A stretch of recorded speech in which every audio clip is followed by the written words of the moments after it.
Assalomu alaykum, hurmatli kuzatuvchilar. Navbatdagi videomiz Bakir ko'yidagi fil domi suv ombori. Bu ham Bizansning eski, eng oltin davrida yashagan davrlarda qurilgan. Ya'ni buning umri Aya Sofiyaning umrichalik uzoqda, 5-6 asrlarda qurilgan ekan.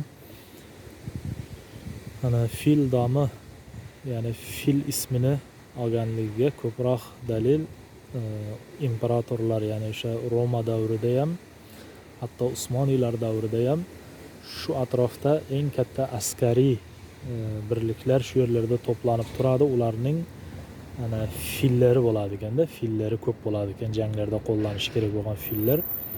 Shu fillar shu yerlardan suv ichib, shularning suvi shu yerdan ta'minlanganligi uchun fil ismini ham olgan ekan bu yerda.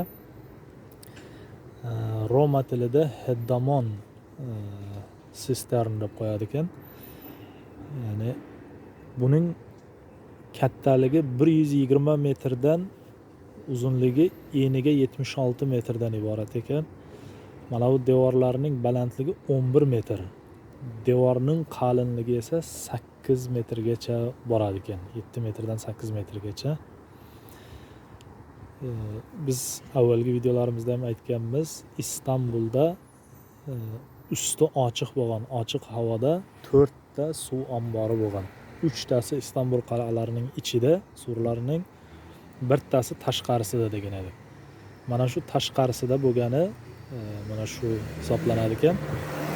Va kunimizga davr eng sog'lom, hali devorlari to'kilib qolmagan shaklda eng sog'lom o'laroq yetib kelgan sarnishlardan biri hisoblanadi ekan suv ombori.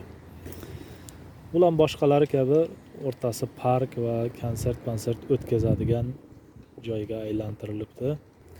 Juda ajoyib sarnech. Qarib 1,5 ming yil umri bor bo'lgan sarnech suv ombori. 1,5 ming yil oldin o'sha davrning eng buyuk inshootlaridan bo'lgan ekanda. Ko'zimiz bilan 1,5 ming yil oldin xalqning kelajagi uchun, boyligi uchun qurilgan bir asar bugungi kunda 1,5 ming yildan oldin qolgan meros sifatida himoyalanib kelmoqda.